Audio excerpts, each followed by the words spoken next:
e, e merece toda a atenção, né?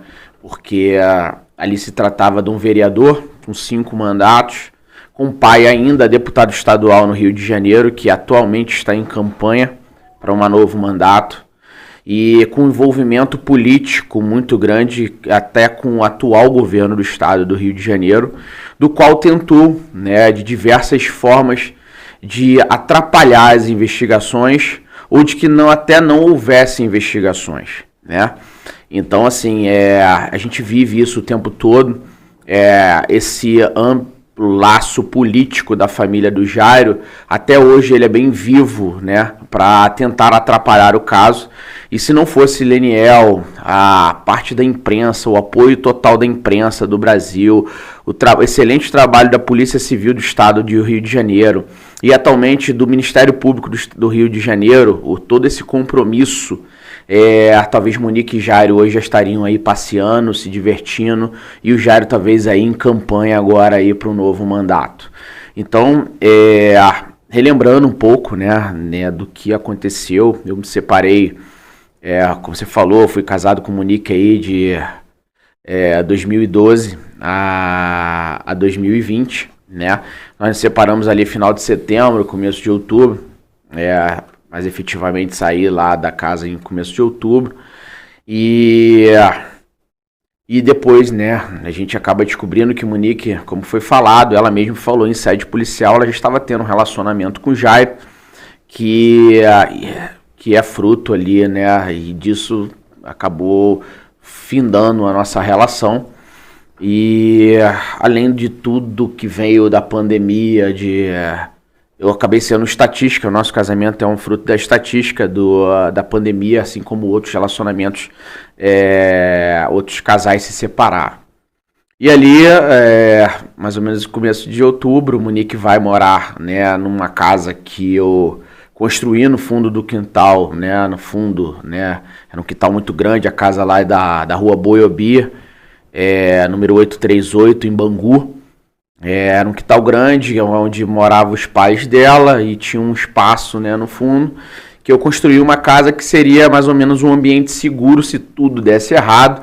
Eu trabalho no petróleo, eu trabalho com petróleo desde 2005, 2006, e passei por crises do petróleo, crises na Petrobras, crises operações Lava Jato, até contratos com Sete Brasil, coisas que acabaram com todo aquele cenário que existia do petróleo de 2005, mais ou menos, até ali 2013, né? A gente viveu um grande boom e depois uma grande recessão no petróleo.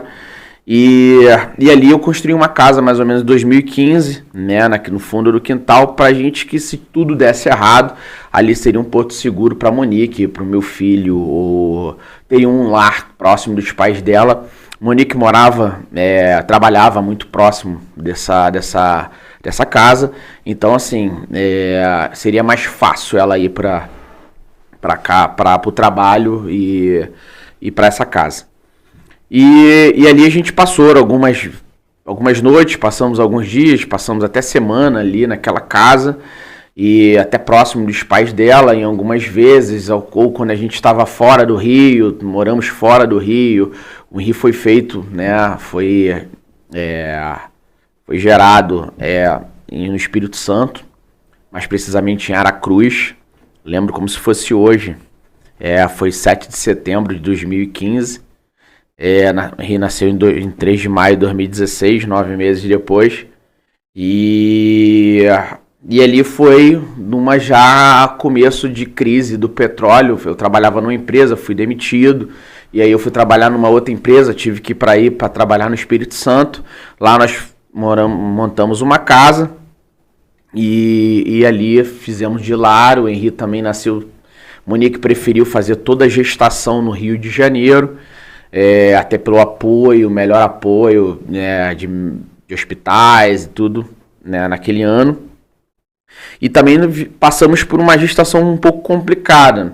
Para todos que lembram, né, 2015 ali, 2016 era ano de pandemia de chikungunya. Então muitas crianças nasceram com microcefalia. A nossa casa era envolta de telas. Eu lembro como se fosse hoje, comprava muito dos sprays de repelente para que Monique não tivesse qualquer tipo de contaminação, né, ou contato com mosquito, com vírus, enfim. E foi uma gestação um pouco apreensiva, né, em relação a isso, ao ponto de chegar até os pais da Monique terem pego essa chikungunya e a gente ter que manter o distanciamento para que ela não se contaminasse naquela gestação e não sofresse qualquer influência na gestação com o Henri. E o Henri nasceu no Rio de Janeiro, na Barra da Tijuca, e foi tranquilo, tava ali já, foi bem pequenininho, já estava final da gestação, eu tive que parar, eu estava trabalhando, a gente provia mais 2 semanas para frente, mas o médico me chamou e a gente foi olhar o ultrassom e já estava com pouco líquido amniótico, e ele falou: pai, eu não correria risco, e ali eu já, não, vamos antecipar esse nascimento, e assim foi. 2 dias depois, na verdade no dia seguinte, já estava tudo certo para o nascimento do Henri. Ele nasceu na perinatal, né, na Barra da Tijuca, e foi maravilhoso. O Henri foi muito esperado, eu digo por mim, né? Hoje, quando a gente olha para trás, né, eu já não posso mais afirmar se ele foi muito esperado pela Monique, até por tudo que a gente acabou descobrindo depois, né? O assassinato do meu filho, ele fala muito mais do que o antes, né? Quem é a Monique, como ela se comportava. Tem uma frase que é muito viva na minha vida hoje, que a gente só conhece a pessoa depois que se separa, né? Então, depois que eu me separei, eu vi coisas horrendas de quem era a Monique, do que ela fazia quando eu estava embarcado, ou do que ela fazia quando eu estava fora. E por último, eu vi até do que ela fazia mesmo em pandemia, falando que ia para academia, e eu ficando com o meu filho dentro de casa, e ela ia fazer coisas extraconjugais, deprimentes aí, e eu com meu filho cuidando dentro de casa. Então, nesse caminho, né, a gente se separou em outubro. A Monique foi morar nessa residência, né, e eu volto pro apartamento do Recreio, fico lá sozinho, e eu também tinha um outro apartamento, que nesse meado eu também fiquei lá, né, fazendo esse tipo de ambientação. E pro meu filho eu sempre muito preocupado, porque eu sou filho de pais separados, né. Meus pais separados eu tinha 4 anos de idade, e isso eu me preocupava muito com relação ao Henri, né? Porque eu sei o que é ser filho de pais separados. Eu sei o que eu sofri. Sofri na escola, sofri por ausência do meu pai, sofri por um novo padrasto que depois minha mãe acabou nos apresentando, que é o pai do meu irmão, mas ficou com a gente anos e me cuidou como pai. Então, mas eu sei tudo aquilo que para mim foi, não digo só traumatizante, mas foi marcante na minha vida, e hoje eu sou fruto de tudo isso. Então eu sabia que não seria fácil meu filho o processo de separação. Mas Monique, eu lembro como se fosse hoje, dentro do apartamento lá do Recreio, eu falo: Monique, você quer separação, mas você está pensando só na sua felicidade. Você não está pensando na minha felicidade nem na do Henri. Faz o seguinte, não pensa na minha felicidade, pensa na felicidade do teu filho. Ela: não, vocês não estão pensando na minha felicidade, eu quero a minha felicidade. E ali não tinha mais o que eu fazer. A gente se separou e ela foi viver a felicidade dela.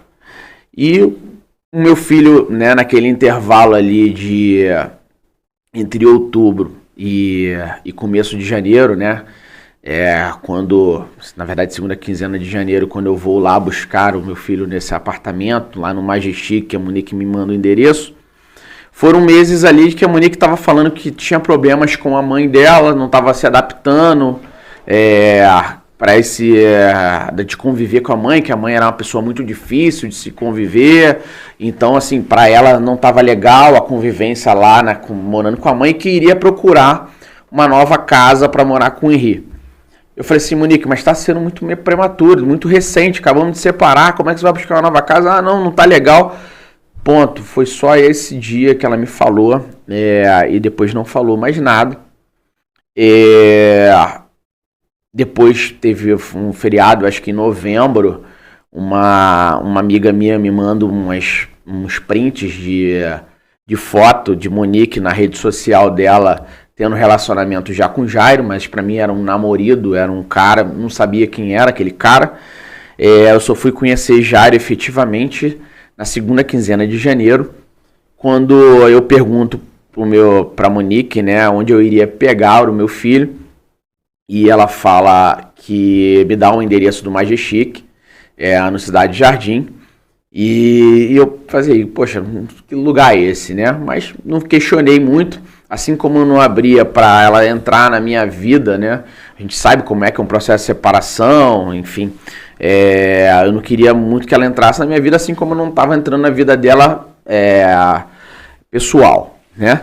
E ali ela vai, me manda aquele endereço, eu chego, pego meu filho não estava muito querendo ir porque era um novo apartamento, era um novo local, com brinquedoteca, com brinquedos, então assim, ele estava se divertindo, e eu chego para pegá-lo, eu lembro como se fosse hoje, era num sábado de manhã, e o Henri, logo que eu pego, ele vem comigo e ele fala, papai, eu sonhei que o tio me machucou.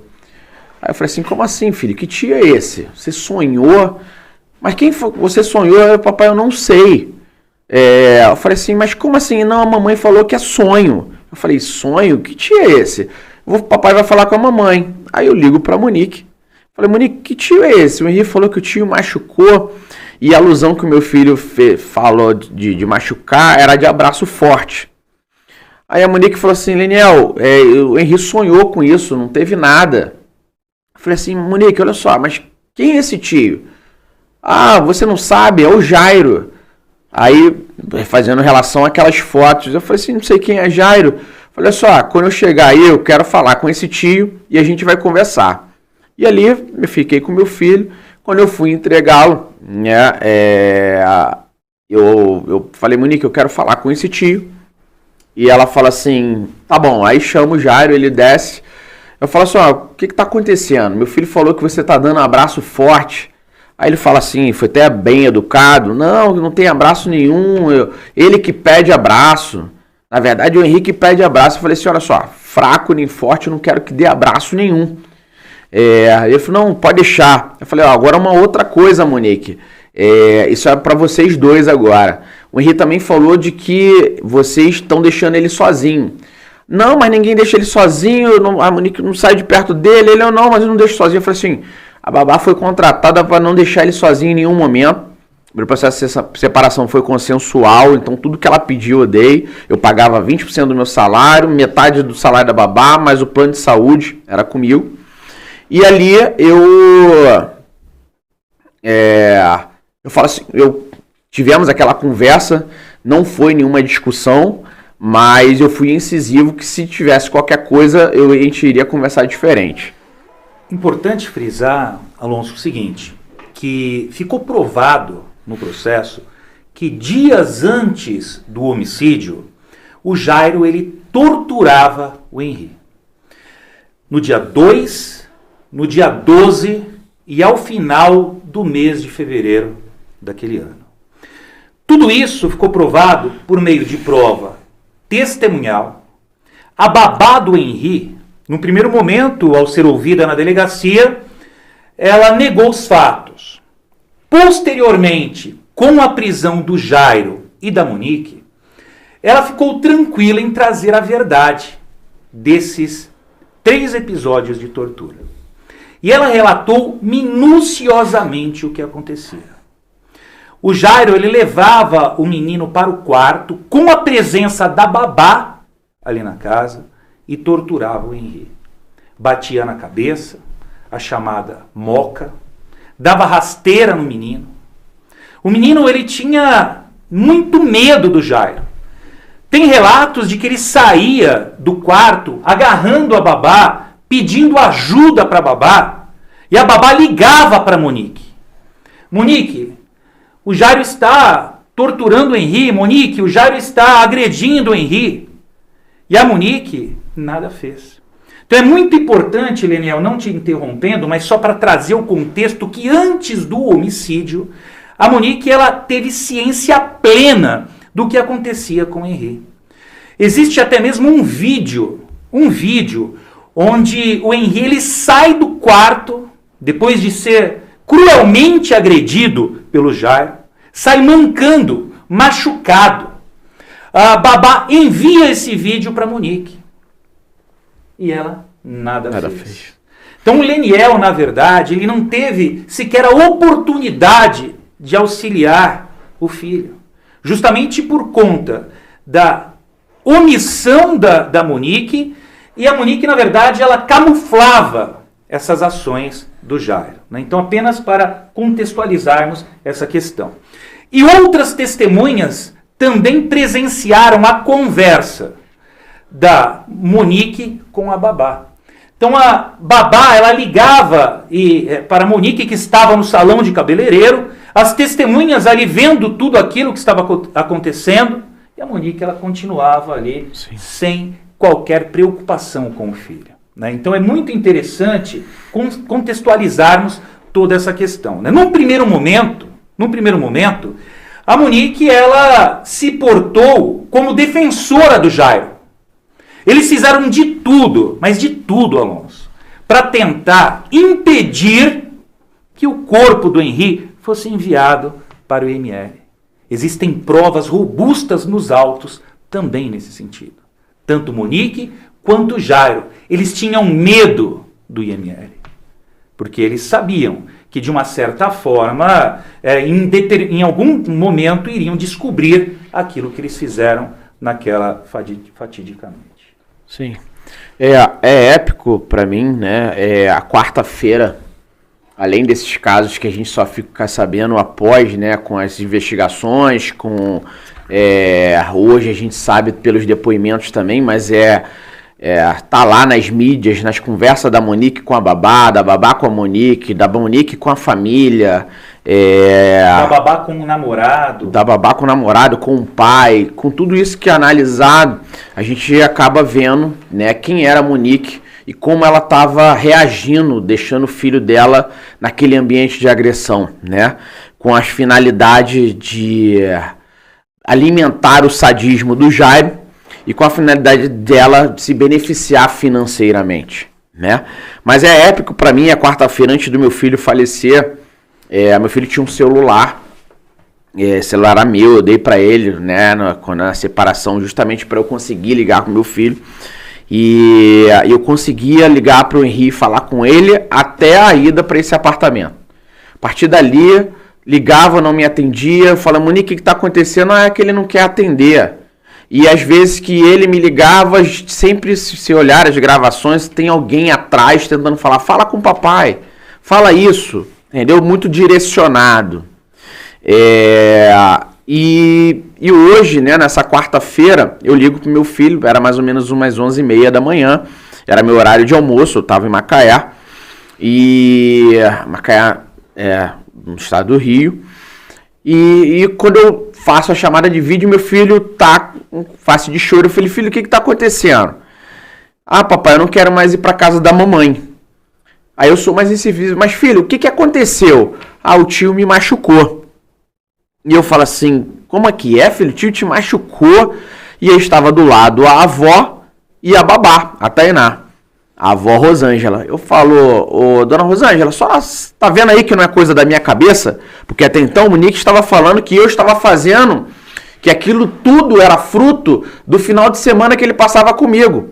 Que eu estava fazendo a cabeça do meu filho, quando não. Ela estava tentando desconfigurar todo o cenário e tirar qualquer possibilidade do Henri verbalizar para mim. E ela estava falando que aí a avó fala assim, Leniel, o Henri acabou de sair da psicóloga. Isso aí ele falou para a psicóloga também. Isso aí não existe, isso aí é invenção do Henri porque ele quer ficar ou aqui ou ele quer ficar com você, ele não quer ficar lá na casa. Eu falei assim, dona Zé, mas tá vendo aí que ele tá... E se for verdade, Leniel, não é verdade, tá aqui a Tainá do meu lado, a Tainá fica com o Henri a parte da manhã, ela só sai depois que a Monique chega, depois que ela chega, a Monique fica com o Henri e ela vai embora e o Henri nunca fica sozinho.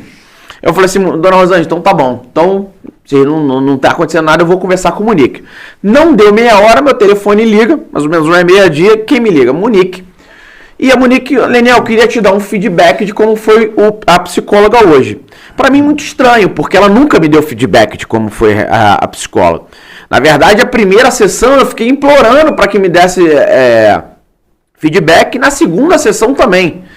E ali ela me dá feedback, Leniel, ele falou que tá com muita saudade do papai. Eu falei assim, eu também, você já falou com ele que eu vou pegar meu filho no final de semana? Ela falou, eu falei sim e tal.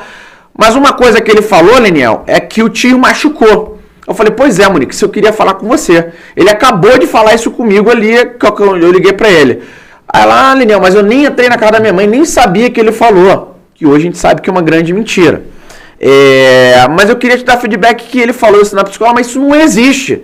Eu fico, aí, a mesmo discurso, a Tainá fica com ele de manhã, eu fico com ele à tarde, não há nenhuma possibilidade, o Jairo só chega da câmera muito tarde da noite e é quase que impossível disso estar acontecendo. E aí, nesse sentido, eu falo, Monique, mas e se acontecer? Ah, Leniel, eu mato o Jairo.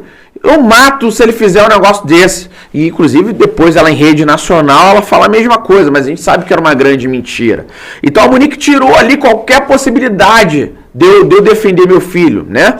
A prova disso é que, em um dos episódios de tortura, de tão grave que foi, de tão cruel que foram os atos do Jairo, a Monique acabou levando o Henri em um hospital. Mas ao invés de falar a verdade para o médico, de que aquelas lesões no joelho seriam oriundas das agressões, o que ela disse? Ela disse que o menino havia caído. Então, da cama. Por conta disso, ela responde também um crime. Que é uma grande mentira dela ali e uma grande qualquer possibilidade de defendermos o Henri. Na verdade, o crime de fraude processual. Falsidade ideológica, que esse crime que a Monique cometeu, o cenário ocorreu numa quinta-feira das agressões. Está provado, está lá, acho que foi o cenário de 12 de fevereiro. E a Monique só leva o meu filho no dia seguinte, não no hospital mais próximo, que seria o Barra Dó. Porque o cenário de agressão foi na Barra da Tijuca, próximo, dentro do apartamento. Ela só leva o Henri no dia seguinte, mancando. Meu filho sofreu a noite toda por causa dessa agressão e leva no hospital no Real Dó, em Bangu, quilômetro de distância.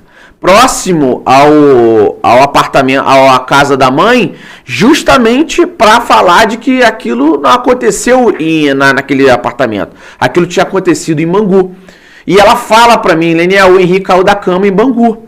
Quer dizer, um dia depois, 24 horas depois que meu filho tinha sido machucado pelo Henri naquele quarto, ela leva para um outro hospital, quilômetros de distância, e fala lá que o Henri caiu da cama, em vez de ter falado que ele tinha sido agredido pelo Jairo. E essa postura mentirosa da Monique, essa postura mentirosa do Jairo, é uma constante nas investigações e também no processo. A prova disso é que a primeira versão trazida por eles, quando viram que realmente não tinham o que fazer, foi para o ML, o delegado fez um excelente trabalho de investigação, ouviu todas aquelas testemunhas que presenciaram parte dos atos, né, que estavam ali relacionadas até mesmo com o casal. Ao ouvir essas testemunhas, diligenciaram no local, eles disseram, bom, o menino caiu da cama. Então a primeira tese ele morreu em face de uma queda. Quando perceberam que essa tese era improvável, a cama é baixa, não teria como o menino cair daquela cama, eles trouxeram a segunda tese. Então pode não ter sido da cama, então pode ter sido de um móvel que tem no quarto. Ele subiu no móvel e caiu, nós não vimos. Aí eles perceberam que essa tese também era totalmente improvável, considerando as lesões no corpo do Henri. Eu gostaria que o Dr. Luiz Ayrton falasse um pouco sobre essa questão das lesões. O que o senhor, doutor, conseguiu identificar ali nos laudos oficiais? O porquê que a tese é totalmente improvável? Antes de o senhor falar, eu gostaria também de trazer a terceira possibilidade. A terceira possibilidade, quando viram que não daria essa tese da queda do móvel, foi que não, quem matou o Henri foram os médicos do Barra D'Or. Então a última tese, né, mentirosa do Jairo e da Monique é que o Henri ele morreu quando os profissionais do Barra D'Or estavam tentando ali reanimá-lo. Doutor, o que o senhor identificou ali? Bom, só fazer uma referência para quem nos acompanha, né? O Dr. Luiz, ele é o assistente, né, com o trabalho técnico, assistente técnico, que auxilia a assistência da acusação. Que auxilia a assistência da acusação, então ele acompanhou, tem conhecimento do processo e realizou um trabalho técnico identificando todos os pontos que o Dr. Cristiano nos trouxe. Dr. Luiz. Um médico experiente, professor universitário, doutor. Quantos trabalhos o senhor já fez, doutor, como legista? Quantas autópsias o senhor já fez? Bom, autópsias por estimativa, né? Antes de eu lançar essa estimativa, eu agradecer muito a oportunidade de estar nesse caso, a convite do Dr. Cristiano, mais do que convite, a convocação dele, né? Porque como resultado de trabalhos anteriores, ele entendeu, e como bom advogado criminalista que reconhece a importância do papel da medicina legal, ele foi me buscar para participar desse caso que eu considero um caso de referência na história da vida forense desse país. Mas respondendo agora ao Dr. Cristiano, eu, com a possibilidade de examinar os documentos técnicos presentes no processo e outros, né? Porque para emitir um parecer, que em última análise é uma opinião técnica, a partir de um técnico, eu preciso ter conhecimento de todos os óbices, de todas as testemunhas, as oitivas, ainda que o meu substrato seja principalmente os elementos técnicos, né? Então eu consegui identificar duas referências muito importantes nesse caso. Primeiro, é que esta criança é entregue pelo pai, a sua mãe, sua ex-esposa, Monique, por volta de 7h30, 8 horas da noite, em completo estado de saúde e rigidez, né? E a comprovação disso é que a mãe o leva para a sua casa, tem a oportunidade de dar-lhe um banho e verificar então que o seu corpo, a total integridade anatômica do seu corpo, e até, sei lá por que motivo, ela coloca o menino na cama para dormir e faz uma foto, faz uma selfie e encaminha para o Leniel para mostrar, até para tranquilizá-lo, porque ele estava um pouco intranquilo diante da insistência do menino em não retornar para a casa materna, mostrando que a criança estava bem. Então, chegando até vomitar, né, doutor? Ele até quando se aproximava o momento de voltar para casa, segundo o Leniel, ele até apresentava vômito. Muito bem, então nós temos essa referência, que é a entrega do menino em completa rigidez física. E a segunda referência que nós temos é a chegada dessa criança às cerca de 3h30 da madrugada do dia seguinte, do dia 8 de março, no pronto-socorro do Hospital Barra D'Or, onde ele chega apresentando um quadro que inquestionavelmente demonstra que ele chega em óbito. A criança chega com 34 graus Celsius de temperatura, uma saturação baixíssima de oxigênio, incompleta atonia muscular, atonia essa que é verificável até através da gravação das imagens do elevador, onde eles desceram com a criança, né? Já A criança já se apresenta em atonia. Os médicos fazem durante cerca de 60 minutos, aplicam manobras de reanimação cardiorrespiratória sem nenhum sucesso, aplicam uma medicação apropriada para esses casos, que é a injeção de adrenalina, 6 ampolas de injeção de adrenalina, e não tem a menor resposta dessa criança. Essa criança, é claro que ela chegou em óbito. Então, o que, que nós podemos extrair disso aí? Ela foi entregue ígida e saudável às 19h30 da noite do sábado, e às 3h30 da manhã, esta criança chega em óbito no Hospital Barra d'Or.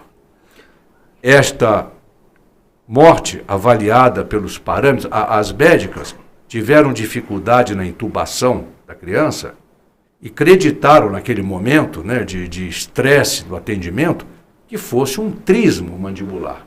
Mas que na realidade, nós agora, olhando retrospectivamente o caso, podemos inferir que já se tratava de uma rigidez mandibular decorrente, um sinal de morte, um sinal consecutivo de morte. Só uma pausa, doutor. Estamos aqui agora também com o Altair. Isso, eu peço até a liberdade de apresentá-lo. Estamos presente com o doutor Altair. Doutor Altair é deputado estadual em São Paulo pelo Republicanos, gestor público, jornalista, pastor evangélico, atleta, integrou a Seleção Brasileira de Karatê, é apresentador do Cidade Alerta, presidente da Comissão de Assuntos Desportivos, vice-presidente da Comissão de Direitos Humanos, vice-presidente da Comissão de Segurança Pública e Assuntos Penitenciários na Assembleia Legislativa. Tem como principais bandeiras o esporte, a defesa da família, a vida e da segurança dos cidadãos. Altair Moraes foi pioneiro no Brasil e no mundo ao apresentar o projeto de lei sobre o número 346 de 2019, que define o sexo biológico como fator determinante nas partidas oficiais do Estado de São Paulo, para fazer justiça no esporte e em especial com as mulheres. Boa noite, doutor Altair, seja muito bem-vindo na nossa terceira edição do programa Juridiquês. Boa noite. Cumprimento a todos da mesa, é um prazer estar com vocês aqui. E um caso tão emblemático, tão chocante, eu quero, acima de tudo, parabenizar a sua coragem de estar aqui. Como pai e como avô, tenho um netinho da idade do Henrique. Eu vou me ater nos meus comentários aqui com todos a parte humana da coisa. Sou vice-presidente da Comissão de Direitos Humanos do Estado. Como apresentador Cidade Alerta, a gente vê vários casos, como o do Henrique, e que o doutor Medina sabe mais do que eu, que terminam muitas vezes em nada. E eu não posso deixar de falar aqui, Daniel, como pai, como avô, como uma pessoa que sente a dor que você sente, porque quando a gente olha esse caso, essa comoção, com o tempo, sabe, Medina, com o tempo, as pessoas vão perdendo a sensibilidade da coisa. O pai não. Quem sentiu a dor da perda, não. Para as pessoas que estão longe de um caso como esse, é fácil dizer assim, não, passou. Nada substitui a vida de um filho. Nada. O Leniel hoje, né, estávamos conversando, estamos praticamente o dia todo juntos, né? E o Leniel, ele falou algo que é muito realidade. Ele falou, no Brasil não existe prisão perpétua. Mas para os familiares da vítima, sem dúvida. Existe. Né, Leniel? E eu gostaria que o Leniel desse sequência, né, àquela construção, especialmente do dia dos fatos. Fala um pouquinho para nós, Leniel, como você ficou sabendo, né? O que a Monique, o que o Jairo trouxe para você de informação, o que você viu ali naqueles momentos onde os médicos estavam tentando trazer o seu filho ali à consciência. O que aconteceu efetivamente naquele dia, Leniel? Bom, é muito difícil, né, relembrar, apesar de eu já ter falado isso inúmeras vezes para outros programas de televisão, em juízo, em sede policial, e falar até para minha família, né? É muito difícil você falar para sua mãe que o único neto dela, ela foi assassinado, né? Bom, e hoje, essa semana, né, a gente está... Eu peço desculpa, doutor, porque a gente está vivendo uma semana muito complicada, que apesar de todos aqui se sensibilizarem como pais, como ser humano, como cidadãos, com a minha dor, né, que eu nunca... vocês podem me mandar para uma guerra hoje, podem me dar um tiro, mas não tem dor maior no mundo para um ser humano do que perder um filho. Então, hoje eu me sinto amputado, com a melhor parte de mim não tá mais aqui.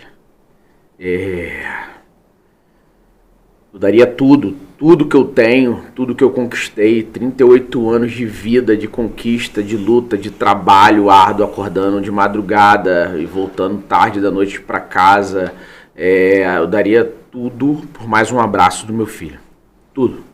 Não é por mais um dia, não é por mais uma hora, é por mais um abraço. E essa semana foi muito difícil pra gente, é por isso que a gente também tá aqui, né? Me permiti vir a São Paulo, nós estamos aqui juntos com vocês, né? Sou grato pelo vocês disponibilizarem o tempo para nós estarmos juntos falando sobre esse tema aqui, mas essa sensibilidade não foi demonstrada, por exemplo, pelo STJ, e do qual nenhuma seriedade foi dada com relação ao caso do assassinato de uma criança indefesa. E foi uma resposta muito ruim para a sociedade. Não apenas para um pai, não apenas para o Leniel, que luta todo dia, acorda todo dia, vive isso, acordo, durmo, disponibilizo, tentando botar os melhores advogados, o melhor perito do Brasil, para a gente tentar fazer justiça. Mas com todo o trabalho da Polícia Civil, com todo o trabalho do Ministério Público, com todo o trabalho da sociedade, dos repórteres, de todo mundo que se doou para a gente chegar nesse cenário de prisão de Monique e Jairo. E eu não sei porquê, mas isso está iminente. Por exemplo, ontem foi presa uma mulher que matou seus 2 filhos para agredir, não para penalizar não as crianças, mas para penalizar o marido. E ela foi e deixou, e foi toda a dificuldade até de achar as crianças, mostrando que mulher mata também, que mãe mata, diferente do que Monique falou. E a resposta que foi dada essa semana pelo Superior Tribunal de Justiça foi muito ruim, né? Botando uma assassina de uma pessoa com crime triplamente qualificado, com homicídio, tortura do próprio filho, com fraude processual, com ação às testemunhas, com inúmeros crimes praticados, e está agora, nesse momento, vivendo a vida como nós todos aqui. E o próprio ministro, João Otávio de Noronha, ele fala que não era um crime de grande, não sei como ele botou na escala de crime, né? Não sei se existe uma escala de crime, mas ele fala que é um crime de grande monta, porque de grande gravidade. Enquanto não é o filho dele, o neto dele, sim, aí não é de grande gravidade, sabe? Desculpa, tá, Leniel? Uhum. Desculpa, eu sou... Não dá, cara, não dá. Sabe, eu tô aqui como voz de população. Eu não sou advogado, não sou da área, mas é revoltante, rapaz. Muito. Sabe, eu fiquei com todo esse caso seu, eu não te conhecia pessoalmente. Eu tô falando de boa aqui, de verdade, de coração. Eu chorei no caso com a minha esposa em casa, pô. Muito difícil. Eu dei esse caso no Cidade Alerta, eu dei junto com o BAT, Cidade Alerta. Eu cheguei em casa arrasado, rapaz. Eu olhei pro meu netinho e fiquei pensando, pô, você é um canalha que faz isso com o meu neto? O meu sangue ferve, meu irmão. Sabe, eu sou pastor, sou cristão, eu sei que todo mundo tem direito à defesa, todo mundo pode ser perdoado, ok, mas eu sou carne. Sim. Eu sou humano. E como humano, fica aqui, meu irmão, sabe? Como é que o camarada que trabalha justamente nessa área fala que não acha que é um caso que deve ser visto com grande proporção? Como assim? Se é o neto do cara, se é o filho dele, eu queria ver ele falar isso. Sabe, a pessoa que está em casa agora, está assistindo a gente, a pessoa que está como eu, revoltado, Sabe? Porque não dá, desculpa, não dá para ficar de bobeira com uma coisa dessa. E ver um canalha e uma coisinha dessa mulher solta, pô. Não tem como. Sabe? E isso é revoltante. Isso é a indignação minha como pai, como avô. E como ver uma injustiça dessa, não dá para ficar calado, cara. Não. Sabe? Não dá. Eu vi a sua atitude, eu vi a sua reação. Cara, você é um homem extremamente educado. A gente vê que a sua educação para o seu filho foi maravilhosa. A gente vê que o seu temperamento é louvável, cara. É louvável. E tudo que você está fazendo é muito importante. Mas a revolta que dá é que tem alguns canalhas que fizeram isso e alguns que são presos que mataram a criança. No Dia das Crianças tem saída, pô. Sim. Sabe, como é que uma sociedade... Irmão, pelo amor de Deus, pô. Como é que a gente vai aceitar isso? Então, isso é inadmissível, isso é revoltante. Eu fico... me perdoe aqui vocês, eu sei que vocês são pessoas... Mas não dá, cara. Não dá. Pra mim não dá. Pra mim não dá. Eu fico por aqui atravessado. Eu acho que a coisa tem que ser muito mais séria, sabe? A justiça não pode ser. Não pode ser. E nós, como sociedade, temos que cobrar isso. Sabe? Nós não podemos ficar calados, cara. Sabe? Essa lei que veio agora, por causa do teu filho. Tem pessoas que estão em casa, a gente aqui entende muito bem. Mas tem gente que está nos ouvindo agora, se a graça a Deus vai ser feita justiça. Com ele não. Com ele não. Porque essa lei só vale para depois. Sim. O que aconteceu não. Sim. Foi um ponto de partida, a gente fica feliz. Pô, pelo menos um passo foi dado. Mas para as pessoas ficarem sabendo, isso não cabe a você como pai. Isso não cabe à criança, doutor. E o que causa uma revolta ainda maior, pastor, é o seguinte. Existe uma súmula no Supremo Tribunal Federal, a súmula 208, que cala a boca da vítima. Exatamente. Olha que absurdo. A súmula diz que o assistente da acusação não pode recorrer quando é o caso de concessão de ordem de habeas corpus. Nesse caso, mesmo existindo a súmula, eu fiz de tudo. Eu tentei superar a súmula, como acontece diariamente nos tribunais superiores. Infelizmente, eles se apegaram à súmula e disseram não. O recurso do assistente da acusação não será julgado. Fazendo isso, eles não permitiram que eu sequer fizesse uso da palavra na sustentação oral. Mesmo assim, o que eu fiz, pastor? Eu fiz contato com o subprocurador da República, lá em Brasília. Me coloquei à disposição dele. Disse, procurador, eu sei que o caso é complexo. No que eu posso lhe auxiliar? Ele disse, doutor, se o senhor puder fazer um arrazoado, eu agradeço, que realmente eu peguei o caso agora, o caso é complexo. Falei, claro. Fiz os memoriais, encaminhei para ele, conversei com ele. Ele me disse, o senhor pode, por favor, me ligar meia hora antes do julgamento? Claro. Meia hora antes do julgamento eu liguei para ele. Doutor, no que eu posso te auxiliar? Ele, olha, doutor, muito obrigado, o senhor já me auxiliou, eu estou tranquilo. Poxa, isso deu o quê? Uma esperança para o Leniel. Claro. Isso deu uma esperança para a assistência da acusação. Isso deu uma esperança até mesmo para o promotor de justiça lá do Rio de Janeiro, que está na base, que conhece a importância, a necessidade de manter a Monique presa. Por quê? Por que nós queremos que a Monique fique presa? Para vingança? Não! A Monique ela é um risco para a instrução processual. Questão de justiça. A Monique, juntamente com o Jairo, quando da diligência na residência de ambos, ela e o Jairo jogaram o celular pela janela. Eles não colaboraram com as investigações. Eles pediram para a funcionária da casa limpar o local do crime para que a perícia não chegasse na verdade real. Então é imprescindível a prisão da Monique. Pasme, pastor, pasme. Ficamos assistindo ao julgamento.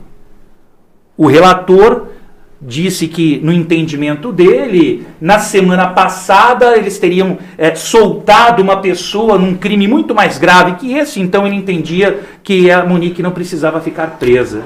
E o que o Ministério Público Federal fez? Nada. Nada. Ele não sustentou oralmente. Ele não fez a sustentação oral que nós queríamos fazer. Eu queria ter tido apenas a oportunidade de ter sustentado esse caso oralmente, de ter explicado para os demais ministros a importância de manter a Monique presa. Mas a súmula 208 do STF calou a boca da assistência da acusação e cala todas as vítimas do nosso país. A minha pergunta é a seguinte, doutor, muito simples. Quando você vai para um julgamento desse, meu entendimento é o seguinte: ou nós estamos dentro de um circo, ou estamos dentro de um cercado. Ou a gente é palhaço ou é burro, pô. Porque, pelo amor de Deus, não precisa ter PhD em nada para entender isso. O caso está muito claro, as provas são muito óbvias, eu estou ouvindo desde sempre isso, eu estou acompanhando de perto o caso. Pelo amor de Deus! Será, o que é que quer mais? Ah, não, vamos soltar, vamos deixar solto. Ok, mas não tem provas. Robustas. Meu Deus do céu! Falando de Aí provas... pega uma assassina dessa e deixa solta. Sabe, e a sociedade se cala? Não dá para calar. E existindo a informação de que uma das testemunhas que será ouvida no júri tem medo dela. A testemunha disse de forma categórica: eu tenho medo da Monique. Agora imagina e aí a vamos criança. deixá-la solta. Se uma pessoa adulta, consciente, tem medo de uma assassina dessa, eu imagino uma criança. Então, estávamos falando há pouco... Isso que eu ia até questionar sobre a questão do trabalho do Dr. Luiz com relação a esse processo. Eu gostaria, doutor, que o senhor explicasse. O senhor terminou a sua fala falando do trismo. O senhor falou que o trismo é o quê? É a chamada rigidez cadavérica, né? Explica para quem nos assiste, doutor, o que isso significa? Quando que o corpo começa a entrar em rigidez cadavérica? E assim, como... Quanto tempo antes do Jairo e da Monique levar o Henri para o Barrador, essa criança já estava morta lá no apartamento? Explica um pouquinho sobre isso. E lembrando só o nosso título do nosso programa, para que a gente também possa trazer uma linguagem para aqueles que estão acompanhando, né, o juridiquês, saindo um pouco do juridiquês, numa informação mais simples e objetiva, doutor Luiz. Existem fenômenos que ocorrem no cadáver imediatamente após a morte, são os fenômenos que se transformam em sinais imediatos da morte, e existem fenômenos que vão se instalar depois de algum tempo, chamados sinais consecutivos. A rigidez muscular é um desses sinais consecutivos. O esfriamento do cadáver é um outro sinal consecutivo. E a estimativa do momento da morte, falamos estimativa porque não podemos precisar com muita exatidão. Trabalhamos sempre com uma faixa de tempo de probabilidade. Faixa de tempo essa que será tanto maior quanto mais tempo tivermos nos afastado do momento da morte.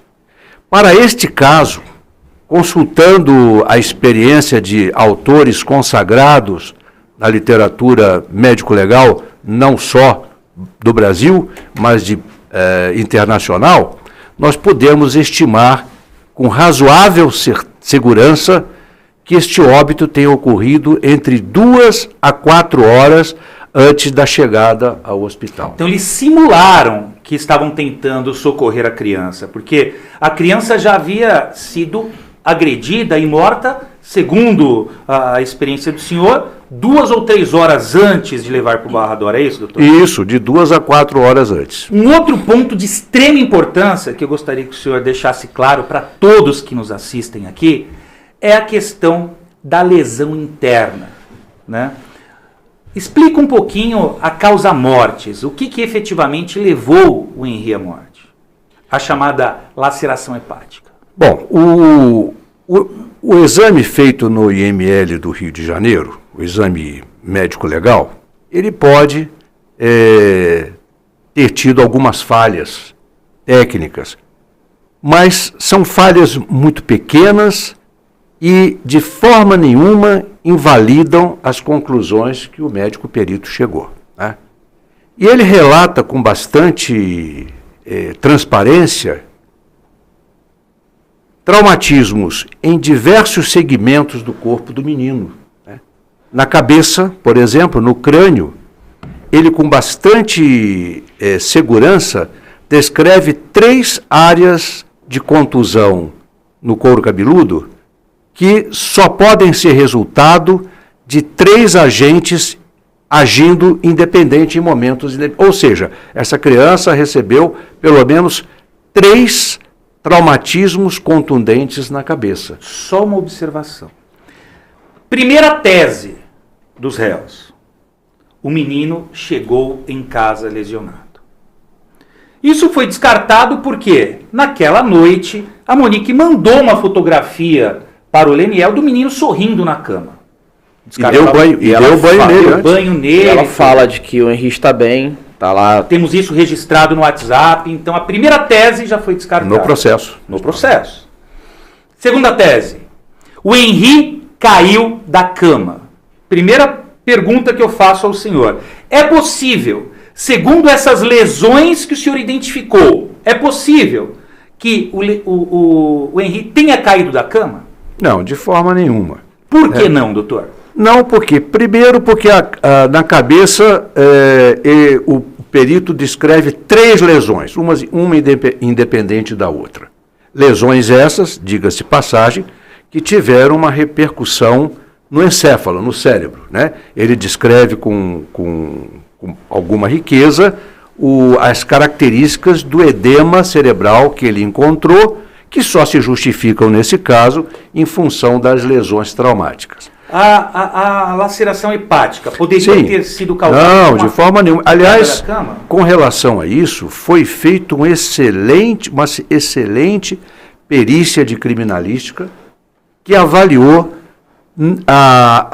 as hipóteses apresentadas pelo padrasto e pela mãe, que divergiam em alguns pontos, e os peritos tiveram o cuidado de simular ambas as versões do padrasto e da mãe e concluem com bastante segurança e certeza que, em hipótese nenhuma, os traumatismos encontrados no corpo da criança poderiam ter origem numa queda acidental. Precisaria uma altura de mais de 3 metros para que a criança pudesse fazer uma laceração hepática dessa gravidade. Seguindo nessa linha, a terceira tese que eles se valeram é que o Henri pode ter subido no móvel que estava na casa e ele caiu desse móvel. Existe essa possibilidade? Não, não existe. Por que não?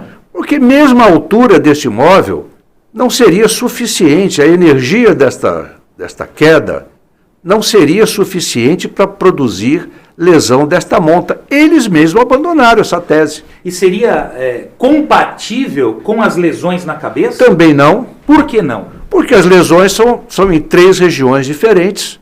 Então uma queda, independentemente da altura, não dá para causar 3 lesões. 3 lesões. 3 lesões. E muito curioso, eu estou acompanhando e tendo um contato muito mais próximo agora com relação, embora conhecer todo o histórico, como o deputado aí acompanhou. Como é que está o processo? Como é que anda caminhando o processo? Como é que está sendo a atuação nesse sentido? O processo do rito do júri, ele é dividido em 2 fases. É a fase do sumário da culpa, sim, onde se busca os indícios de autoria e a prova da materialidade do crime. E a segunda fase, que é o judicium causae. O que objetivamos nessa primeira fase é uma decisão chamada de decisão de pronúncia. No que consiste essa decisão de pronúncia? É o encaminhamento do réu para ser julgado perante o júri popular. Existem provas robustas, sejam elas periciais, testemunhais, documentais, de que Jairo e Monique foram ali o autor e a garantidora desse crime. Terminamos essa primeira fase e a acusação, tanto o promotor de justiça como a assistência da acusação. Desembargador, tudo bem? Estamos aqui recebendo agora Dr. Ivan Ricardo Garizio Sartori. Seja bem-vindo, Dr. Ivan. Fica aqui. Satisfação grande. Seja bem-vindo, Dr. Ivan. Ó, estou escutando assim lá no carro. Você está aqui? Pode, fica à vontade. O desembargador Luciano, satisfação, obrigado. é uma grande satisfação recebê-lo aqui. Estamos aqui tratando de um assunto extremamente importante. O Alonso acabou de me perguntar, né, que fase processual Isso, que está, né? exatamente. Eu estava explicando que o rito do júri ele é dividido em duas fases, que nessa primeira fase do sumário da culpa, o que o julgador precisa é dos indícios de autoria e da prova da materialidade para pronunciar o réu. E eu disse que existem... E assim que você terminar, faço questão de apresentar a todos que nos acompanham a biografia do Dr. Ivan. Claro, Sartori. a posição dele hoje é de extrema Exatamente, importância aqui nessa discussão. E terminamos então praticamente essa primeira fase. A acusação já apresentou, tanto o promotor quanto a defesa, apresentamos as alegações finais. E agora estamos aguardando a defesa apresentar as alegações para que a juíza possa prolatar essa decisão. Né? Então eu gostaria que você apresentasse, Claro. daqui a pouco continuamos aqui o nosso enfrentamento. Dr. Ivan Ricardo Garizio Sartori foi desembargador do Tribunal de Justiça de São Paulo de janeiro de 1981 a março de 2019. Ingressou na magistratura, foi desembargador posteriormente, mas iniciou na magistratura paulista em janeiro de 81 com apenas 23 anos. E judicou em inúmeras comarcas do estado até instalar seu primeiro juiz da 36ª Vara Civil Central da capital. Foi promovido por merecimento para o Tribunal de Alçada Criminal e por força da Emenda Constitucional 45 de 2004, passou ao cargo de desembargador com assento na 13ª Câmara de Direito Público, a qual presidiu por 3 vezes. Foi reeleito para compor o órgão especial daquela corte, instância máxima do Judiciário Paulista. Foi relator do atual regimento interno do tribunal. Tornou-se o mais novo presidente do Tribunal de Justiça do Estado de São Paulo, maior tribunal do mundo, biênio 2012-2013. Foi relator do caso Carandiru, no qual absolveu os policiais militares. É coordenador e coautor dos livros Estudos de Direito Penal, Aspectos Práticos e Polêmicos, Forenses, 2004, é professor da cadeira de Direito Civil na Universidade Santa Cecília, Unisanta em Santos, é mestre em Direito da Saúde, Dimensões Individuais e Coletivas, pela mesma universidade. Lançou um livro em 2019 sobre a responsabilidade civil no Estado, no procedimento de transplante. Dr. Ivan, desembargador Ivan, seja muito bem-vindo à nossa 3ª edição do programa Juridiquês. Sou Alonso Álvares, vice-presidente jurídico aqui da Associação Comercial e Empresarial de Guarulhos, e gostaria que o senhor desse os seus comentários com relação a esse caso tão triste e polêmico do jovem Henry. Quero cumprimentar você, Alonso, parabenizá-lo, inclusive, por esse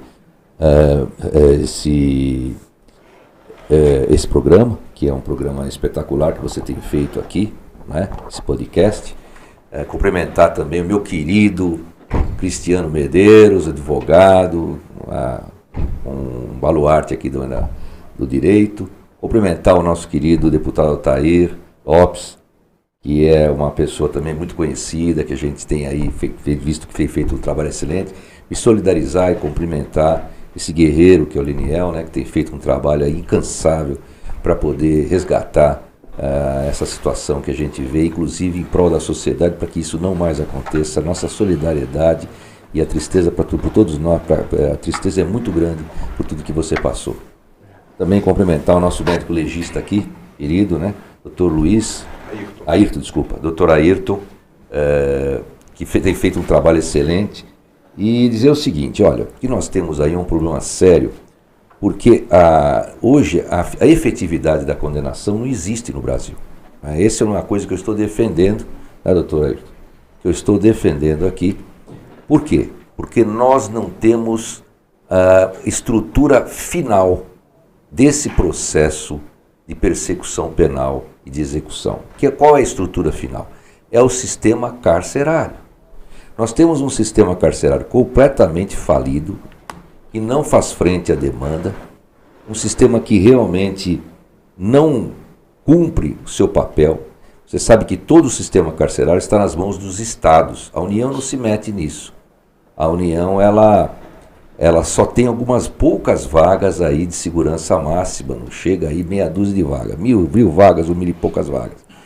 e agora tudo fica por conta do sistema comum, que está a cargo dos estados. E como não tem condições de esse sistema fazer frente à demanda, qual é a tônica dos governadores que estão na regência desse sistema, né, que efetivamente não querem uma panela de pressão monstruosa nas suas mãos? A tônica é o desencarceramento. E isso reflete, sabe aonde? Uma reação em cadeia, reflete no legislativo e reflete no judiciário. A gente está vendo verdadeiras barbaridades nos tribunais superiores, né, com a soltura de verdadeiros criminosos, né, e que a gente não consegue compreender por que isso está acontecendo. É por isso. É porque hoje é para soltar. Inclusive a audiência de custódia veio para isso. E mais, o legislativo criou aquela lei de execução penal há muito tempo atrás, que é uma lei benéfica, uma lei que é feita para a Suíça e justamente vai nessa política do desencarceramento. E ali você tem uma série de benefícios absurdos, como a progressão para qualquer um. Quer dizer, esses crimes graves, hediondos, isso não era nem para haver progressão. Aliás, o Supremo, legislando, né, entendeu que deveria haver progressão nos crimes hediondos, quando o legislador disse que não haveria. Né? E o que acontece? Todos os presos são tratados de forma igual. O recuperável, o psicopata, o sociopata, aquele que não tem recuperação nenhuma, é tudo tratado de forma igual e vão tudo para a rua. Então já tem saidinha, você tem progressão, você tem remissão de pena. Hoje já chegou a ponto de você ler um gibi, ter remissão de pena, porque não é possível. Não é mais estudo, não é mais isso. Depois você tem o livramento condicional também concedido facilmente. Não tem mais o exame criminológico do artigo 102. Isso é um absurdo. Tem que ter um exame criminológico rígido para saber se o cara pode ir para a rua. Sim. E não tem nada disso. Então, essa tônica do desencarceramento dos governadores, que reflete com certeza no Congresso e reflete também no Judiciário, está refletido fortemente. O Superior Tribunal de Justiça tem lançado decisões que realmente eu não consigo acreditar que aquelas decisões são do Judiciário. No nosso caso específico, desembargador, aconteceu algo assim que ninguém está entendendo. Né? Absurdo. A Monique, ela está, além do homicídio, de ter agido como garantidora, Sim. Ela está sendo acusada por coação no curso do processo. Existe uma testemunha, a Babá, que presenciou inúmeras agressões, torturas do Henri. Essa Babá, ela diz de forma categórica que ela foi ameaçada, que ela tem medo da Monique. A Monique, juntamente com Jairo, quando da diligência na residência de ambos, ela jogou e ele, né, ambos jogaram o celular pela janela, ou seja, eles prejudicaram as investigações. Eles coagiram testemunhas, ou seja, os requisitos do artigo 312 estão presentes. Com certeza, com certeza. E o que acontece? A assistência da acusação ela foi calada por força da súmula 208 do STF. Então, na verdade, o 268 e seguintes do CPP permite a atuação da assistência da acusação. O Supremo, legislando, veio e colocou um impedimento, dizendo, bom, o assistente não pode recorrer no caso de concessão da ordem de HC. Só que o assistente está ladeado do promotor de primeira instância e sabe da importância da manutenção da prisão da Monique. Foi lá para o STJ, o subprocurador de justiça que chegou ali naquele momento, ele não sabe dessa importância. Liguei para ele, fiz contato com ele, falei, doutor, o que eu posso colaborar? Enviei memoriais para ele, liguei meia hora antes do julgamento, conversei, expliquei da importância, ele, doutor, perfeito, deixa comigo.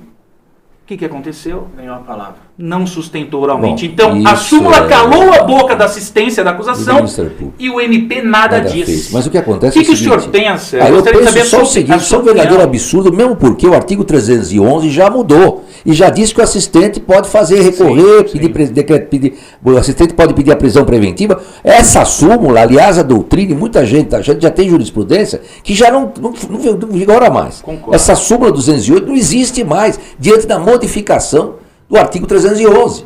Sim. Essa é a grande verdade. Então é um verdadeiro absurdo. Aliás, eles querem absolver bandido, gente com 311 quilos de cocaína, e aí nesse caso, que é para punir exemplarmente esses réus, isso não acontece. Então é um verdadeiro absurdo. A vítima é deixada ao léu, é deixada sem o mínimo amparo. É isso que nós queremos mudar. Mas prosseguindo, nós precisamos privatizar os presídios. Não as funções de Estado. funções de execução, corregedoria, etc. Tal, mas sim a estrutura e logística, ainda que a gente mantenha os policiais penais ali, que vão ter auxílio de outros vigilantes terceirizados. Então nós precisamos privatizar os presídios na parte de estrutura e de logística, para a gente ter uma estrutura que absorva essa demanda e que esses condenados cumpram a sua pena efetivamente, de modo exemplar, e só saia dali quem é recuperável, quem não cometeu crimes graves. É essa a situação. E essa lei que veio por intermédio aí, por força do Leniel, esse guerreiro, né, que eu muito admiro, essa lei trouxe aí efetivamente umas medidas rígidas, inclusive transformando aí em crime hediondo, assassinato de menores, de 14 anos, etc e tal. Mas essa lei não vai ter efetividade se você não tiver como cumprir. A ponta tem que estar aparelhada para cumprir essas penas. E olha, anos, décadas, esses presídios que só, ao contrário de educar, reeducando, é ridículo você falar num sujeito que entra num presídio desse, que ele sai pior do que entrou. Não é? Então, do jeito que está o sistema carcerário, dessa forma que ele se encontra, não adianta fazer lei rígida.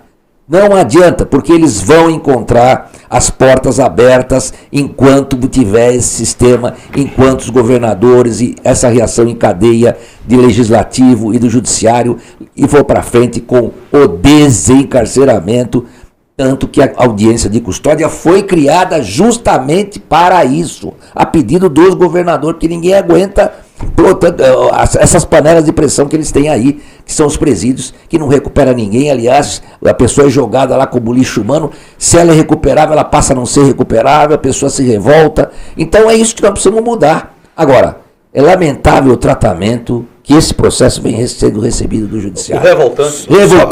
Só fazendo uma observação, seguindo a linha defendida pelo desembargador, é importante para que a gente leve a todos que nos acompanham conhecimento. A Lei Henri Borel prevê nos moldes da Lei 11.340 de 2006 medidas protetivas de urgência às crianças e adolescentes vítimas de violência doméstica e familiar, independente do sexo. Então, infelizmente, por esse fato, como o desembargador citou, surgiu a lei que trouxe hoje a proteção para aquele pai, que espero que não aconteça com ninguém, né, Leniel, mas que venha eventualmente se deparar uma situação semelhante que a sua, possa se recorrer à polícia judiciária, ao judiciário, para uma defesa nesse sentido. Só fazendo uma observação, Alonso, essa lei ela é muito importante, porque além da questão, né, da criação de 2 crimes, da introdução lá no 121, da qualificadora também de crimes praticados contra crianças e adolescentes, essa lei ela traz medidas de proteção para a vítima, medidas de proteção para aquele que delata o crime, coisa que não existia, né? E o mais importante, deputado, e aí nós já estamos conversando há um certo tempo sobre essa questão, ela permite que o Estado e que o município crie dotação orçamentária específica para fazer valer a lei também nas unidades da federação. Estamos construindo a 4 mãos, aqui eu, deputado, e também a promotora, a doutora Celeste, que é a grande mentora do Estatuto da Vítima, está também nos auxiliando nesse sentido, justamente na construção de um projeto de lei aqui para o Estado de São Paulo. Eu gostaria que o senhor falasse um pouco. Exatamente, é isso que eu queria falar em cima do que o doutor Ivan falou, e é muito sério isso. Só para as pessoas terem noção, eu sou vice-presidente da Comissão de Segurança Pública do Estado. Conheço muito bem isso. Conheço muito bem o estado dos presídios. Eu visitei todos o que eu pude fazer aqui em São Paulo. Nós já queríamos privatizar alguns presídios aqui no estado de São Paulo. E aí vem a velha falácia que não tem dinheiro, que não tem recurso, de onde é que vai tirar? Quando a gente aprova a LDO, a Lei de Diretriz Orçamentária, ali na LDO, nós podemos sim, como você falou, como o doutor Medina falou, nós podemos sim fazer uma indicação para que sejam feitos esses presídios. Tá bom, não fez 5, 10, faz um. No outro ano faz mais outro. Perfeitamente. Ok. E cabe no orçamento. Nós estamos falando do estado de São Paulo, meu amigo, que está em caixa com 54 bi em caixa, que poderia tranquilamente ter feito esses presídios. Mas sabe o que é que a gente esbarra? Em pessoas que, como bem o doutor Ivan falou, pessoas que querem desencarceramento. Sim. Eles querem livrar as pessoas. Eles querem tirar bandido da cadeia e colocar esses vagabundos na rua para voltar a cometer crimes e a vítima ficar calada. Então é revoltante tudo o que está acontecendo. Sabe, eu não vou entrar no juridiquês assim, no nível dos senhores, porque o sangue pernambucano aqui ferve, meu irmão. O fui criado foi com cuscuz e leite de cabra, não foi com mão na chapa. Não dá para entender, meu irmão. Não dá para segurar isso. Pô, a gente tá aqui ao lado de um pai, rapaz. Sim, sim. De um pai que tinha um filho lá, tranquilo, e as informações, não, tá tudo bem. Não, tá tudo ok. Não, a criança tá boa. Olha, tira uma fotinho sorrindo.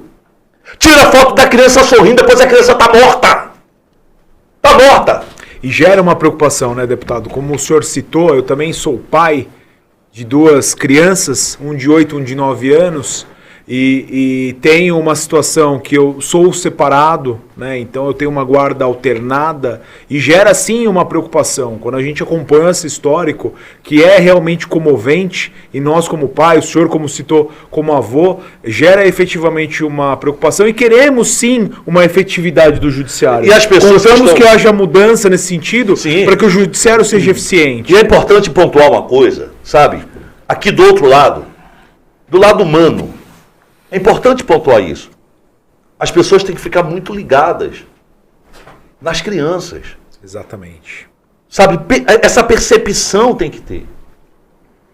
Você vê que ele percebeu. Sim. Ele cita o sonho que o garoto teve. Exatamente. Começou a perceber isso. Mas aí vem a mãe, aí é que é revoltante. Porque vem a mãe dizendo que é capaz de matar quem fizesse com o filho dela. E a gente vê uma canalice em tudo que aconteceu. Como é que o camarada que está separado de uma mulher ouve dela dizendo, não, se isso acontecesse, eu sou capaz de matar.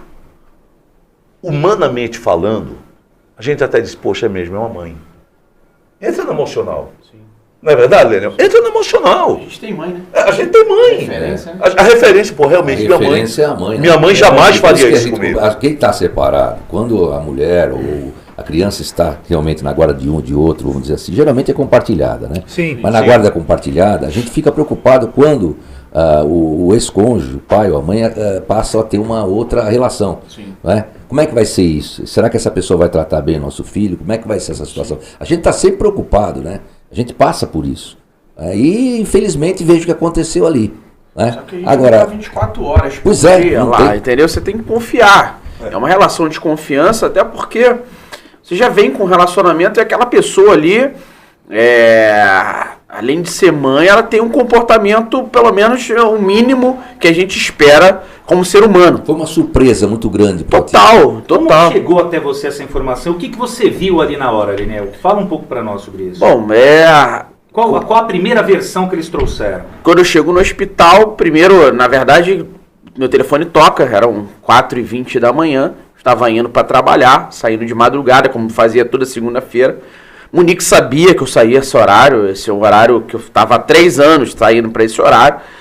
E hoje a gente sabe que foi 30 minutos depois que chegaram ao hospital, a Monique me liga no telefone dela, Leniel, você tá onde? Eu falei, eu tô indo trabalhar, estou indo para Macaé.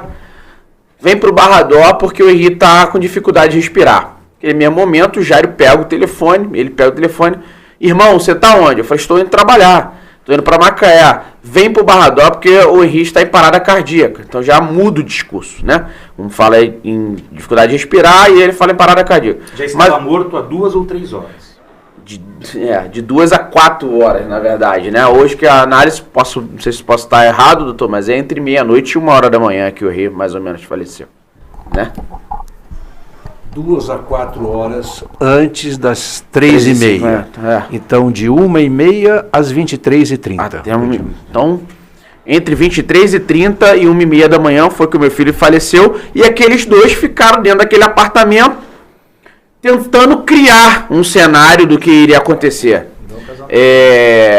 Assim como o casal Nardoni, né, que mataram aquela menina linda, a Isabela Nardoni, e até hoje a gente não sabe como é que foi a dinâmica, e graças à perícia técnica, à parte técnica, que revelou que o pai jogou a menina e a menina foi espancada e quase morta pela madrasta, é essa a versão final, talvez a gente estaria falando com um novo caso Isabela Nardoni se aquele se aqueles dois, né, vissem que poderiam jogar o meu filho pela janela, mas como eles viram que essa versão não iriam colar, que meu filho caiu ou pulou da janela, eles foram para tentar uma outra versão, né?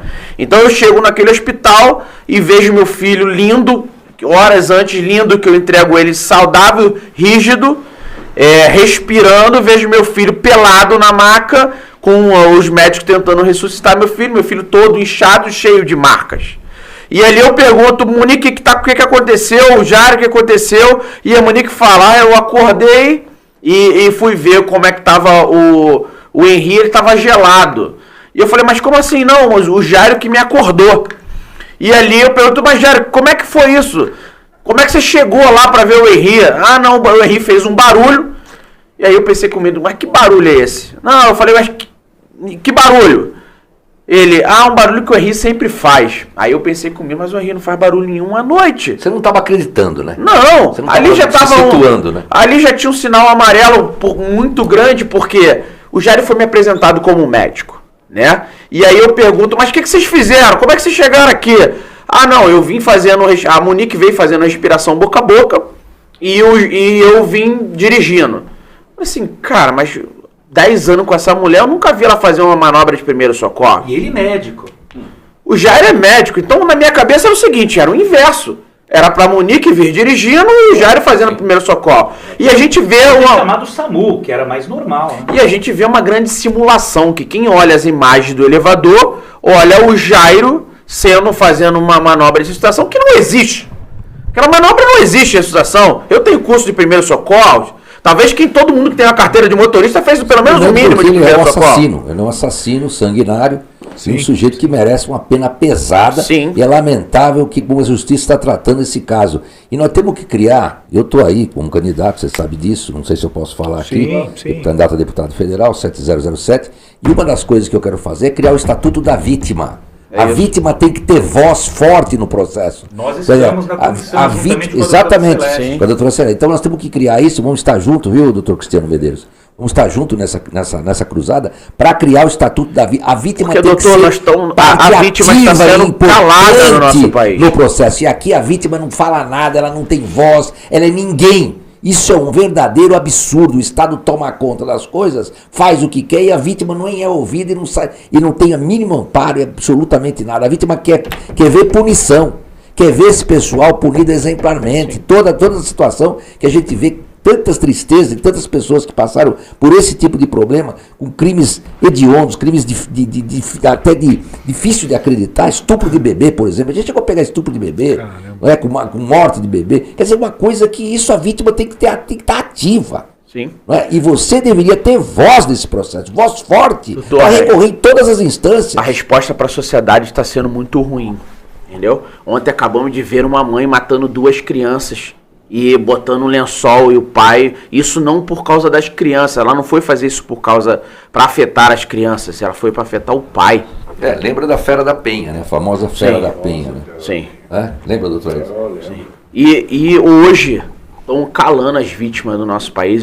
Meu filho é uma vítima fatal, ele já foi calado, meu filho está lá, 7 palmos do chão, enterrado, a materialidade está lá do caso, e eu estou sendo calado como vítima, através de uma causa 208 do súmula do STF. Que já deveria estar enterrada, e tem doutrina, e tem jurisprudência que está enterrada, porque foi modificado o artigo 311, que a assistência pode pedir, inclusive, a decretação da prisão preventiva, e vem invocar essa súmula agora aqui, uma súmula superada, que não tem mais o mínimo sentido. Invocam quando é conveniente, dependendo do caso, né? Eu gostaria que o doutor falasse um pouquinho, doutor Luiz, sobre a inviabilidade da tese da defesa com relação à alegação de que foram os médicos do Barrador que mataram o Henri. Olha a que ponto chegamos. Tecnicamente, é viável, é compatível essa tese, doutor? Olha, eu no parecer que fiz para lhe subsidiar, se tem um trabalho muito importante feito com 600 crianças que passaram por uma manobra de reanimação e não eram mortes violentas, mortes naturais, para que ninguém acreditasse algum trauma à pré-violência existente. dessas crianças, algumas foram até receberam massagem de pessoas que não tinham treinamento. Sabe quantas lacerações hepáticas foram encontradas? Nenhuma. Nenhuma. É uma probabilidade, em medicina, nunca usamos exatidão, não é uma ciência exata, mas é uma probabilidade que tende a zero. Tende a zero.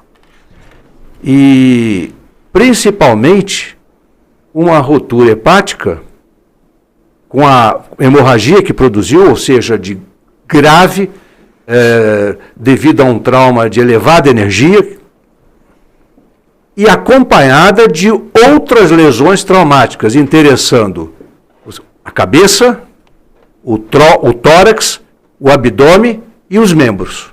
Então, é inválida completamente, né? A defesa, que está no legítimo direito dela, há de procurar outro histórico para justificar este caso. Por que essa morte foi cruenta, doutor? Bom, a morte é cruel, primeiro por ser uma criança de 4 anos que indefesa.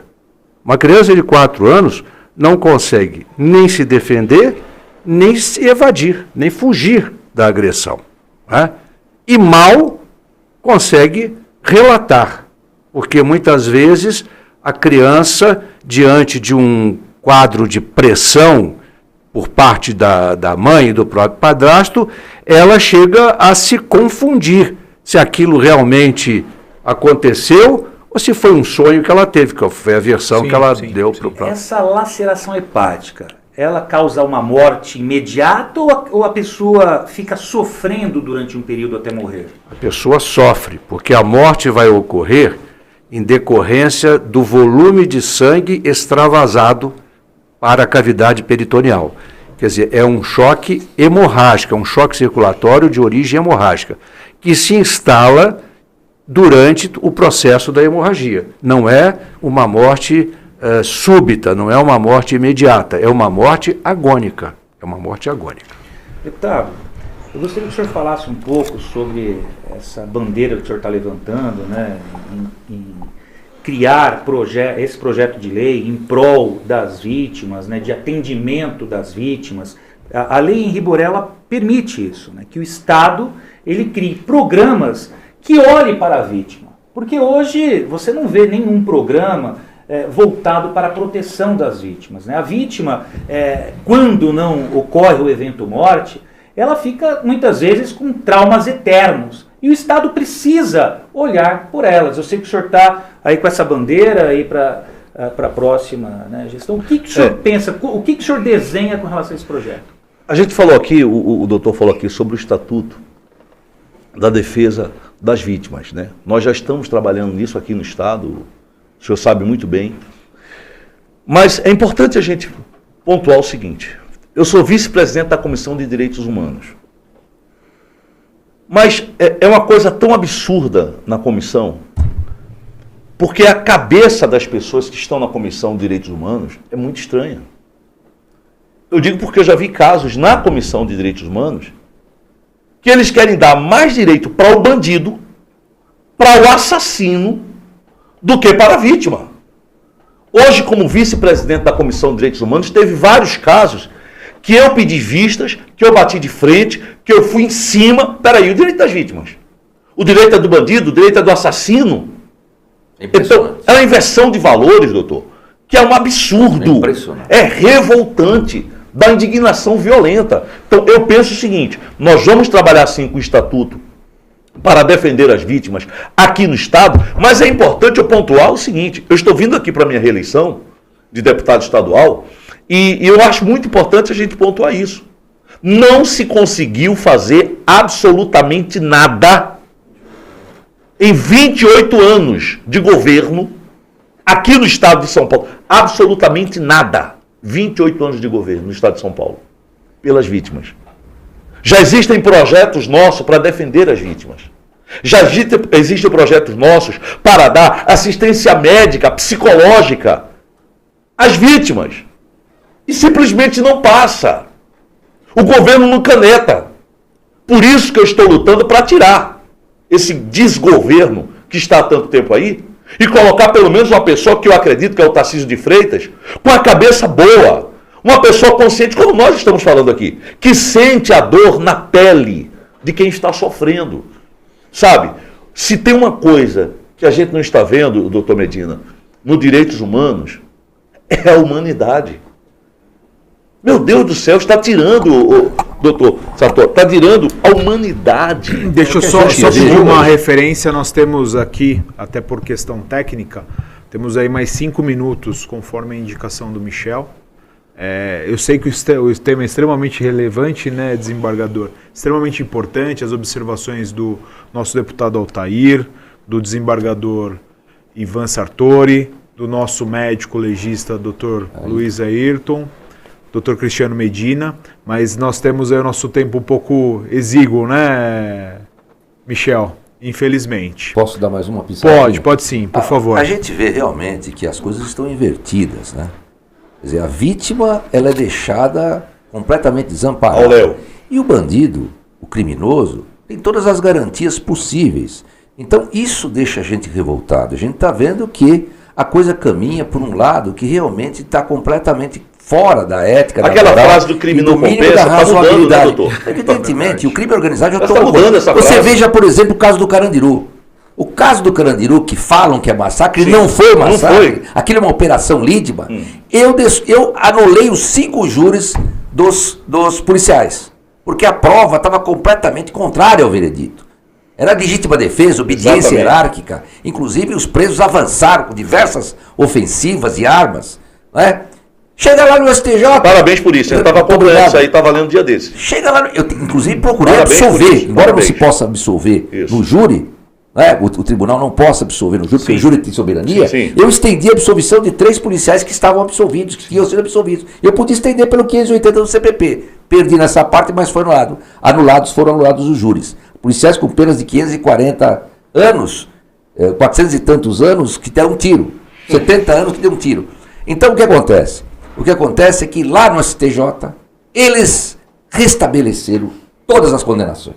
Quer dizer, quando se trata de policial, eles são rigorosos. Exatamente. E quando se trata de bandido, eles não são. E olha que eu sofri uma representação no CNJ por conta da minha decisão, por mais de 30 ou 40 entidades não governamentais de direitos humanos, e também ministro José Carlos Dias, ministro Gregory, juristas. Aquilo ficou rolando 2 anos, uma espada de Damocles, que os outros julgadores também tiveram um pouco de temor de julgar como deveria ter sido julgado. Eu acho isso. Tá? E minha resposta para o CNJ, não tenho que dar satisfação, isso aqui é questão jurisdicional, vocês não têm que falar absolutamente nada aqui. E foi o que aconteceu, arquivaram o processo. Mas você veja a situação como chega. Esse é um absurdo. Como eu estou falando, o direito humano é para bandido, Exatamente. é para assassino, é para vagabundo. Sabe? A vítima não. A vítima, ela deixa de ser humana. A vítima, doutor, deixa de ser humana. E ainda querem desarmar a população. Ainda quer desarmar. Né? A população tem que andar sem arma à mercê da criminalidade. Né? Você vê esses decretos do Fachin, Meu você Deus vê o do Fachin céu. proibindo a polícia de subir em morro. Eu não sei o que está acontecendo. Será que tem alguma situação que a gente não está sabendo? Eu acabei de dizer aqui agora, só para concluir, para não atrapalhar, eu sei que o tempo é muito curto e a gente fala muito. Não, e o tema é extremamente. E o debate com vocês aqui, a presença de vocês, é extremamente relevante, gostoso e Eu importante. acabei de dizer agora, doutor, antes do senhor chegar, que parece que nós vivemos num circo ou a gente vive num curral. Porque estão tirando a gente ou de palhaço ou de burro, pô. Porque não é possível que a sociedade não veja isso. Não precisa ser expert em nada para entender o que está acontecendo, doutor. Em nada. Basta ter o bom senso. O camarada que tem o bom senso, que ele entende o que é humano, que ele entende a dor das pessoas. É fácil de julgar qualquer coisa assim. Não precisa ser um doutor Medina, não precisa ser um Ivan Sartori, não. Não, isso é uma questão de bom Desculpa, senso. isso é questão de bom senso, questão de humanidade. Eu não posso tirar o que é humano, sabe? Jogar na lata do Essa lixo. é a tônica do PSDB também. Exatamente. O PSDB ele não pode jamais prosseguir aqui. Também sou Tarcísio, não Concordo. pode prosseguir. Concordo. E quem quer que seja do PSDB já não pode mais prosseguir. É isso aí. Porque realmente está nessa linha que não tem o mínimo cabimento. Tem que haver e esse é contra consenso. a população. Tem que haver esse consenso. Eu tenho muita experiência na defesa das vítimas. Eu já fui assistente de acusação em inúmeros júris. E eu digo uma coisa. No caso Henri Borel, nós estamos numa luta do bem contra o mal. O Jairo, o pai do Jairo, são pessoas poderosas, são pessoas com muita influência, mas eu clamo para vocês, sociedade, para você, cidadão e cidadã do Rio de Janeiro. Vocês vão decidir no dia do júri. A decisão dos jurados é soberana. Não permitam jamais que esses dois assassinos consigam um voto sequer. Eu peço que vocês, no dia do júri popular, condenem ambos nos termos da acusação. E vai acontecer. E eu peço aos senhores, desembargador, deputado, eleitos, eu peço que vocês nos auxiliem em dar voz para as vítimas. Precisamos sim fazer caminhar lá no Congresso Nacional, Ivan, esse estatuto. Sim. O estatuto está parado por questões políticas. Eu sei da liderança do senhor também no seu partido.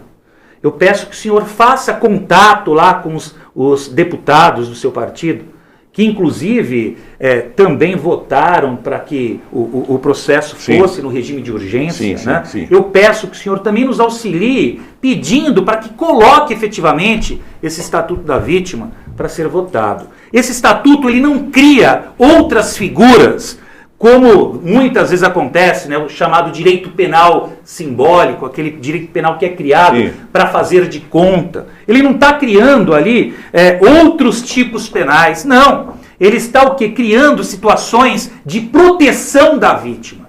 Nós precisamos efetivamente de que o Estado pare apenas de olhar para o autor do delito e passe a cuidar daqueles que efetivamente sofrem, que são as vítimas. Em relação ao projeto aqui no estado de São Paulo, para a gente terminar rapidinho aqui, existe todo um processo, você sabe muito bem disso, passa na CCJ, depois vem para a Comissão de Segurança Pública, porque tem a ver com a comissão, no qual eu sou vice-presidente, e vai para a Comissão de Direitos Humanos. Mas uma coisa que a gente tem que pontuar aqui, fica muito claro, qualquer processo e qualquer PL, qualquer projeto, ele tem que ter o aval do presidente da casa. Presidente da casa do PSDB. E não existe... o governador quer. É isso aí. E não existe nenhuma simpatia por isso. Por isso que nós temos que mudar a situação do estado de São Paulo, do maior estado da federação. Eu acredito, doutor Medina, eu acredito, doutor Ivan Sartori, de todos os nossos amigos aqui, que agora, dia 2 de outubro, muita coisa vai mudar. Vai ter uma virada de mesa, sabe? As pessoas estão começando a entender, doutor, o senhor como candidato... Principalmente o que está acontecendo no Supremo Tribunal Exatamente. Federal, Nós precisamos de pessoas assim, capacitadas, inteligentes. Não, e gente que tem que ter coragem para falar. Porque até agora a gente viu aqui um pessoal que não tem a mínima coragem para falar absolutamente. Você pega esses dois presidentes aí do Senado e da Câmara, são dois covardes. Ou então são subservientes lá, ou lenientes com a situação. Não é? Então a gente precisa ter gente lá, deputado, lá, você como o senhor aí, lá na Assembleia, aqui na Câmara, no Congresso, tem gente que fala e que põe o dedo na ferida. Que isso não pode acontecer realmente. Você, por exemplo, prender um deputado, pôr uma tornozeleira do deputado dentro da Câmara, isso é um verdadeiro assinte. Um absurdo isso. Então, é importante a gente pontuar isso, sabe? Porque o meu pensamento aqui, e para as pessoas que estão nos assistindo, é o seguinte: todo poder não emana do povo. Então o povo usa esse poder agora para fazer uma mudança no estado de São Paulo. Está acima do povo, está acima de tudo e todos. É isso aí. Com certeza. É isso aí. Todo poder emana do povo. Então é importante que o povo tenha essa consciência. Com certeza. Muito obrigado pela presença de vocês. Esse foi mais um programa assim do nosso Juridiquês. Por favor, desembargador. Só vou dar no Instagram, @des.desembargador Ivan Sartori. Obrigado. Aliás, eu sigo o senhor lá, viu? Muito obrigado. Qual é o número do show? Qual é o número do show? 7007. 7007? É o 7007.